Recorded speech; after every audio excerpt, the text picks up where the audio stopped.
THAQIF died of leptospirosis, not trauma or injury from beatings. Malaysia on track to meet fiscal deficit target of 3% in 2017.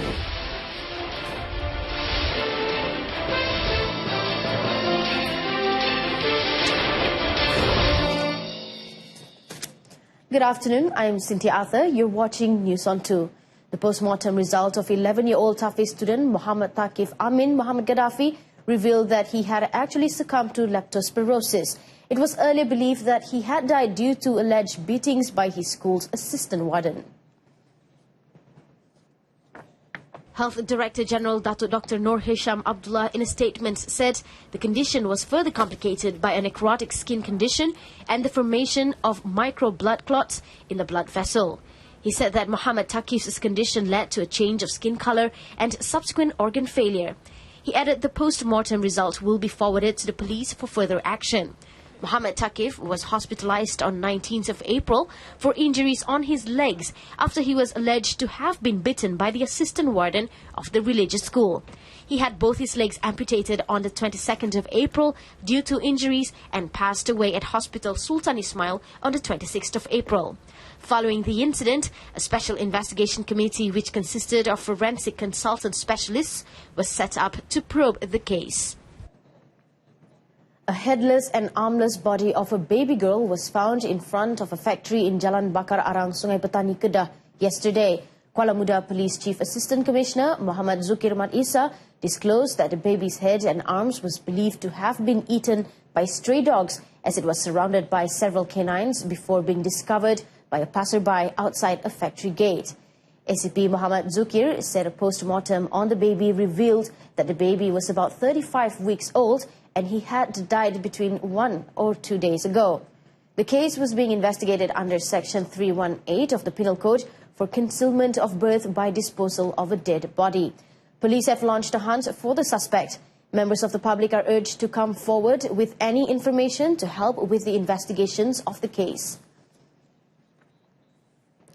A girl from one of the 5 villages categorized as a rabies-infected area in Serian has been admitted to hospital over fears she had contracted the virus. Deputy Health Minister Dr. Hilmi Yahya said the ministry was still waiting for the patient's medical test results, and if found positive for rabies, that patient would be the 4th person to have contracted rabies. Commenting on the 7-year-old girl currently being treated at the intensive care unit of the Sarawak General Hospital for rabies, Dr. Hilmi said the child was still in critical condition. Last Saturday, 3 confirmed rabies cases were recorded in the state. All 3, including 2 young siblings, came from the Serian district, about 80 kilometers away from Kuching. The siblings aged 4 and 6 died after their parents agreed to withdraw their life support on Tuesday as they were already diagnosed as being brain dead. 8 policemen are being remanded until Thursday to assist in investigation regarding an alleged drug suspect's escape while being taken to hospital. In the incident at about 2:30 a.m. on Sunday, the suspect, Anwar Hayat, age 43, is believed to have fled while being taken to hospital after the van he was in with the policeman and other detainees repeatedly broke down in Relau. Pulau Pinang Police confirmed that the reports lodged by the 8 policemen were false. Police Chief Datuk Chua Gilai said the investigation found that the 8 policemen did not take the detainees to the hospital, but instead took them each to see their families, and the van carrying them did not break down. Anwar saw his family in Sungai Ara, and the other 2 detainees saw their families in a homestay also in Sungai Ara area. After meeting with his family, Anwar asked to be taken to an area in Sungai Nibong Besar, purportedly to meet with someone before escaping. A couple has been arrested for the suspected abuse of their 1-year, 9-month-old adopted son, who is currently fighting for his life at the Sultan Nora Ismail Hospital in Batu Pahat, Johor. Both adoptive parents, aged 30 and 34, who are also suspects in the case, have been arrested for investigations. Batu Pahat Police Chief Assistant Commissioner Abdul Wahib Musa said the toddler, who is now on life support in Intensive Care Unit ICU, is also believed to have suffered from prolonged seizures, which caused him to become unconscious. Hospital records show that previously the victim sustained an arm fracture and was sent to a welfare home for protection. However, after he recovered, he was returned to the family. ACP Abdul Wahib said the hospital staff suspected that there were elements of abuse in the case when they found old and fresh wounds on the victim's body. Hospital records show that it was the third time that the toddler had been treated at the hospital. The case is being investigated under Section 31, Subsection 1A of the Child Act 2001. 4 squatter homes were razed to the ground last night in a fire at the same July 1st fire site at Kampung Hidayat, 4 Mile Jalan Apas in Tawau, Sabah. Tawau Fire and Rescue Department Fire Safety Division Head Shahidi Mahali said 3 other houses were partially damaged in the fire. Shahidi told reporters the distress call was received at 7 p.m. and 25 firemen in 3 engines and 4 utility vehicles rushed to the scene and arrived at 7:11 p.m. The firemen managed to control the fire in 39 minutes. The quick action by the firemen saved 4 houses plus several squatter houses from being destroyed. No loss of lives were reported in the incident. The department is investigating the cause of the incident and the total loss during the fire. 2 men were killed when their pickup truck rammed into a trailer laden with coal along Jalan Ipoh Lumut in Batu Gajah, Perak early this morning. In the 4:30 a.m. incident, the driver and the passenger of the pickup truck, aged 23 and 30, died at the scene of the crash. Meanwhile, the trailer driver escaped unhurt. Batu Gajah Fire and Rescue Station Head Zainal Abidin Wok said they received the call at 3:47 a.m. and a team of firemen immediately rushed over to the scene of the accident. Upon arrival, the firemen found that the victims were pinned to their vehicle and were badly injured. A medical officer pronounced the victims dead after they were extracted from their vehicle. Their bodies were handed over to the police for further action. Malaysia is on track to meet its fiscal deficit target of 3% in 2017. Commenting on City Research's media reported that the fiscal deficit widened to 30.5 billion ringgit for the first 5 months of the year. Treasury Secretary General Tan Sri Dr. Muhammad Irwan Srigar Abdullah explained that it does not reflect the revenue collection target for the whole year. Tan Sri Dr. Muhammad Irwan added the government revenue collection targets are well on schedule, including the Inland Revenue Board, LHDN's 55 billion ringgit collection to date. Furthermore, he said the sale of several government assets will contribute positively to the overall results. Still on track, because the scheduled payment, macam dividend Petronas comes in second quarter, and then we go to market, raise bond, apa semua ni. So, certain months too, the revenue goes down, but the certain month, the deficit is way smaller than, the whole estimate. So, average still we maintain 3%. So, not to worry. And if you see the export figure just announced, 31.5% growth, higher for May. The inflation went down 3.9% from 4.4%.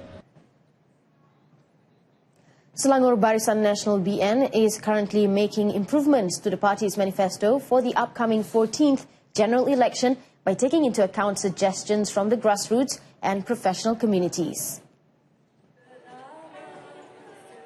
Its chief, Tan Sri Noor Omar, said that Selangor residents can expect a more all-rounded, people-centric manifesto. He added that the manifesto will be divided and categorized differently based on the state's 22 parliamentary constituencies to serve urban and rural needs. Kabar gembira kepada rakyat Selangor daripada segenap lapisan masyarakat dan juga rural, semi-urban dan juga urban. Dan itu kita buat manifesto ni dah lebih awal, mengikut kluster kita, dan dalam masa yang sama saya juga telah minta supaya di kawasan parlimen masing-masing juga mereka juga kena sediakan local manifesto supaya dapat memberikan janji kepada pengundi-pengundi tempatan. Tan Sri Noh said this at the Selangor BN Hari Raya Open House at the Shah Alam Convention Centre yesterday. The event was also attended by Prime Minister Datuk Sri Najib Tun Razak, his wife Datin Sri Rosma Mansor, Deputy Prime Minister Datuk Sri Dr. Ahmad Zaid Hamidi and Minister of Rural and Regional Development Datuk Sri Ismail Sabri Yaakob. The Works Ministry has confirmed that the toll rates of 12 highway concessionaires will remain unchanged as announced last year. Its Deputy Minister Datuk Rosna Abdul Rashid Sherlin said no discussions had been held on the matter. The best person, there's no decision as such. So, yeah, in terms of policy, I believe that the best person, there's two authorized person in the ministry to give a statement on policies. That is the minister and the KSC. Yeah, that is on things like toll and things like that. Yeah. Datuk Rosna said this after she was asked by reporters on whether there would be any changes in toll rates, as 4 highway concessionaires were entitled to hike rates this year. The 4 concessionaires are the Eastern Dispersal Link (EDL), the Kadang Seremban Highway (Lekas), the Senai Desaru Expressway (SDE), and the Guthrie Corridor Expressway (GCE). More than 160,000 MyRapid card holders have already switched to the new MyRapid Touch and Go card since the conversion stage by Prasarana Malaysia Berhad, which began on the 15th of June. Over 40,000 of the total number of cards changed were concession cards for students, senior citizens and persons with disabilities, OKU. Conversion to the new MyRapid card aims to smoothen travelling using Rapid KL services, including Phase 2 of the Sungai Buloh Kajang MRT service that will begin operation on the 17th of July. In a statement, Prasarana said the main centre to convert the cards, located at the Pasar Seni Hub, will be opened daily from 7 a.m. to 7 p.m. until this Saturday. Additionally, the conversion card centres in Subang Jaya and Awan Besar were opened on the 21st of June, while the Sri Rampai station opened on the 30th of June. The elderly and disabled will be given priority at all 3 LRT stations for the card conversion process, which takes less than 15 minutes to complete. More than 100 Kemas kindergartens throughout the country have been identified by the Community Development Department, Kemas, for their building facilities and security to be upgraded. Minister of Rural and Regional Development, Datuk Sri Ismail Sabri Yaakob, said out of the total, there are kindergartens which were forced to operate in community halls or rent other premises. According to Datuk Sri Ismail Sabri, the ministry had asked for an allocation of 46 million ringgit from the Finance Ministry last year, and so far 8 million ringgit had been approved. Untuk naik taraf lah, tadika kemas di seluruh negara, masuk Sabah, Sarawak dan sebagainya. Itu tak masuk permohonan kita untuk fasilitis dari segi pembelajaran. Itu bangunan saja. Kalau boleh pembelajaran abad ini, kita nakkan interaktif whiteboard yang terdapat di sebahagian kecil sangat tadika kemas. He was speaking at a press conference at a Kemas Idul Fitri open house in Kuala Lumpur. Kemas Kindergarten had recently received the Gold Award Trusted Brand of the Year 2017 by Reader's Digest. Recognition given to Malaysia's education system shows that it has carved a name for itself in the international arena. Higher Education Minister Datuk Sri Idris Jusso said the rankings of the institutions had improved as shown in the 2017 Universitas 21 ranking of national higher education systems. Datuk Sri Idris said he is confident that the country will continue to showcase the excellence of the country's future higher education system through the concept of UMAR, which is a summary of the success achieved by the country's higher education sector. UMAR is formulated as University 21, U, University of Malaya, M, 5 of the best universities in ASEAN, A, and 1% of the best research universities in the world. Kita jangka semua RU boleh terus bertambah baik. Dalam masa terdekat, setahun, 2-3 tahun, top 200 dan seterusnya dalam 20-50 kita jangka Universiti Malaya dan ada antara universiti kita akan menjadi the top 20 in the world. Kita lihat peningkatan yang berterusan. Ini jelas. That concludes this afternoon's edition of News on 2. Join us again at 7 tonight for more updates. Till then, I'm Cynthia Arthur. Thank you for watching.